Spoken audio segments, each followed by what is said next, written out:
A few things in life motivate and inspire me more than animation. Being born in the 90s, I am faced with the ability to remember everything for what it truly was. So today, I'm going to present to you a totally accurate history of animation that you could use on any scholastic book report or college level essay. I promise, this is nothing but true facts, and I know these facts because I have lived forever and I can recall every event of my life down to the utmost detail. This is no lie.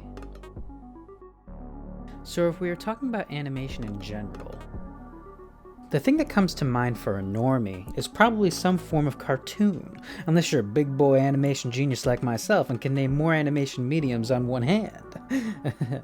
But I digress. Let's just slow your roll, okay? I'm sure it's the weekend. We can go at our own kind of pace today, you know? It's fine.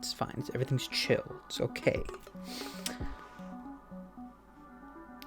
But it all dates back before mankind was smart enough to invent the pencil. See, back then you had to go out and find your own pencil in nature. And they weren't called pencils. Everyone back then just called them rocks.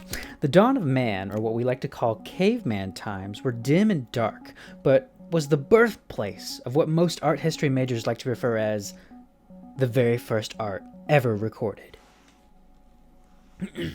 It was during this time that cave people would take rocks, maybe even red clay if you were a high-end caveman whose dad had inherited the sacred flame, and they would draw detailed animal drawings. Someone with an uneducated eye would think these animals as a mere stick figure drawing, but common to popular belief, animals back then really looked like that. After years of evolution, however, they went extinct due to the fact of being so thin they could switch to two-dimensional plane of existence, but they didn't adapt with the ability to switch back to a world in a 3D space, which is why you don't see them around today. Cavemen, or the politically correct term, cave people, would do nothing but hunt and draw all day. It was the only source of entertainment they knew. Sadly, animation was not quite in this era yet. It was rumored that one smarter cave person attempted the very first animation class in a remote, isolated cliffside. However, only 2 students attended the class and thus had to be canceled due to the lack of seats being filled. It was at this pivotal moment that during this time, everyone agreed that the technology for moving rock art just wasn't there, and the art of animation would lay dormant for thousands of years more. Okay, so fast forward 1001 year later, and by this time, true animations was thriving. We could talk for hours about early animation, all the crazy devices used to make still art move on its own, but let's be real, no one cares about all that old tech stuff. The 20th century came in fast like a sticky note flip book, and art had gone through at least several emo/gothic phases before finally deciding that it wasn't going to speak to anyone anymore. We know this as the silent era. Cartoons that were drawn during this time had decided to go on a vow of silence to demonstrate their faith to the all-powerful pencil in the sky. It was customary for cartoons to not be drawn in any color whatsoever, and cartoon drawings were only seen in colors of black and white. It was very fashionable for a cartoon to not have any color on them whatsoever during this time period. Showing or displaying any color at this time was considered an act of aggression towards the great pencil in the sky. And most of the other cartoon characters around that time were like super paranoid about like being judged by other cartoon characters, which is why they were only seen in black and white. And then Walt Disney came around and said, "Heh, hold my drawing utensil," and boom bada bing, animation came with sound. The industry had never been the same. It was a renaissance of cartoons voicing their own opinion for once, instead of having to wait 5 minutes for the viewer to read a stupid cue card to tell a narrative. A lot of people know this time in animation as Mickey Mouse's Steamboat Willie cartoon, or something like that. What you probably don't know, though, is that Mickey did not own that steamboat, and he actually stole it from his boss, Captain Pete. Yeah, Disney's first successful animation is of boat theft. Let that sink in. This was a rebellious phase in animation, as now the veil of silence was broken. Not groundbreaking enough for you? Is everything too dark for you? Well, don't worry. Walt Disney does it again and flips the switch on the color machine, and now all of a sudden everything you once knew has color in it.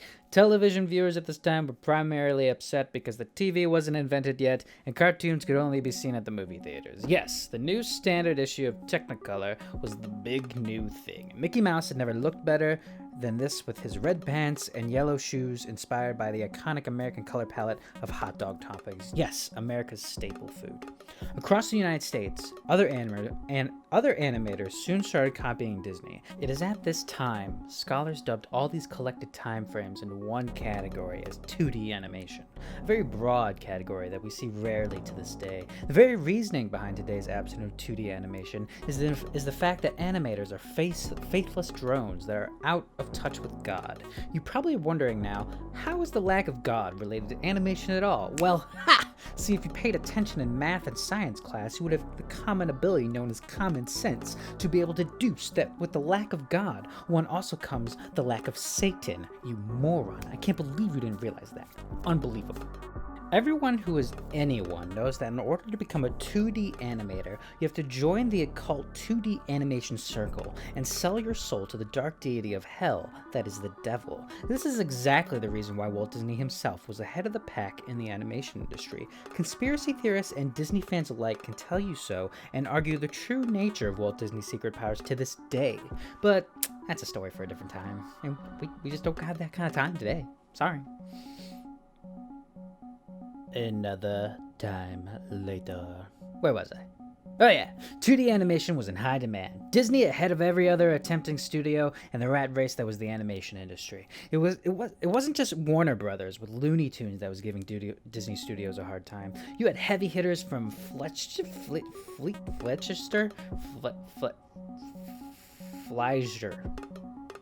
I've never heard of them. Studios with icons like Betty Boop and Popeye. I know those guys, though.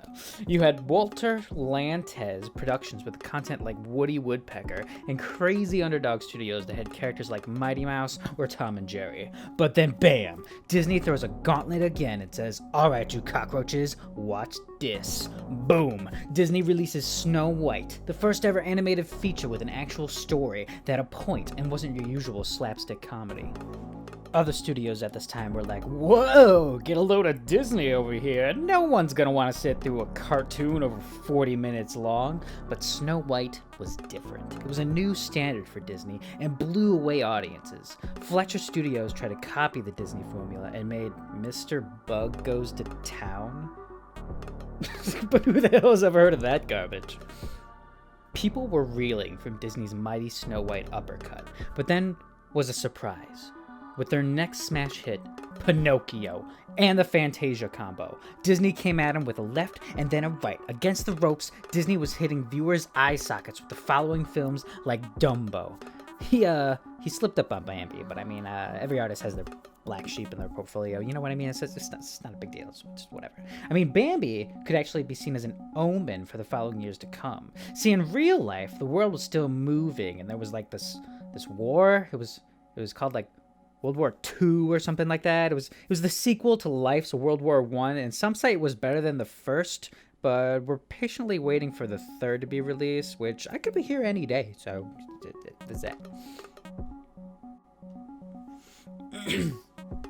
So during World War II, America was the leading industry of animation. America, #1, always, baby. The American government had decided to use a new marketing device known as propaganda.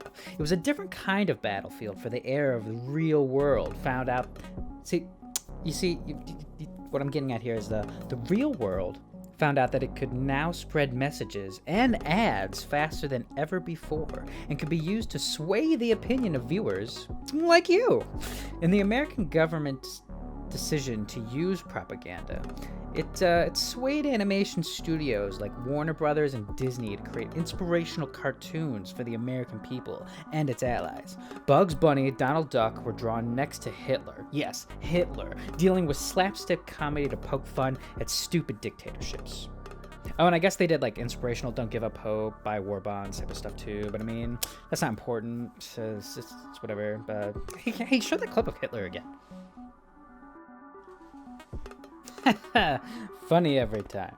So anyway, Television was the new radio, and instead of listening to people and trying to use your imagination, people had TV now, and damn was it good. Like, we're talking high definition 5-inch screens and stereotype sound systems that would put your old record player to shame. It was a new era. People were pretty pissed though, because one guy would finally buy a TV only for his neighbor to get a color TV, and he was like, "Gah!"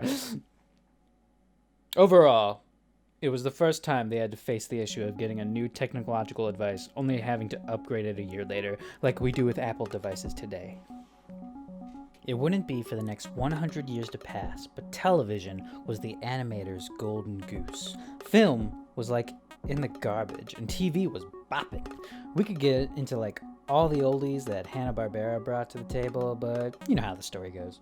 2D animation became more scarce due to the lack of black magic, and oh yeah, American viewership's attention spans were like the size of a penny, and demand was on high demand for new content. It was at this time the pieces were all in place, and the most powerful animation studios were making money through television. Sprinkled with a film here or there to entertain the people, 2D animation was considered an art form. It was pristine. The masters knew inside info that only studio heads would have the knowledge of passing down, only for it to be forgotten years later. And then it happened. 3D, baby! Pixar comes out of left field with a brand new animated feature that you love and know is Toy Story. It was the next big thing, and it was hot. People saw it the next shiny new way to be entertained and watch a story develop. Disney gets knocked off its mound in the game of King of the Hill, and people are blown away by the idea of computers being used in the world of art.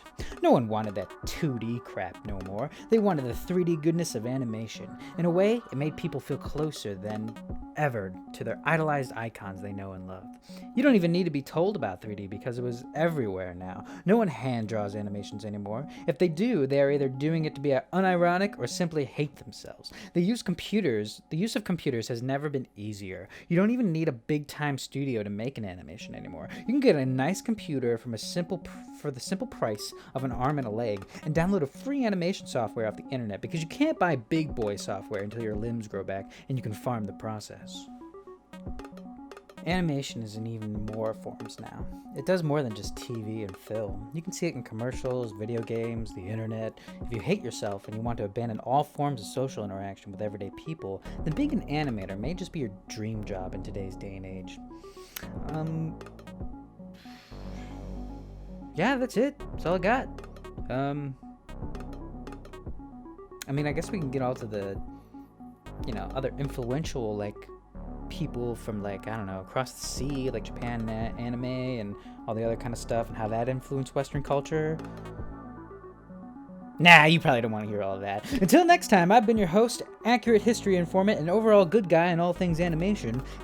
Hit the like and subscribe button on YouTube, and we both know you where it is, and have a nice day.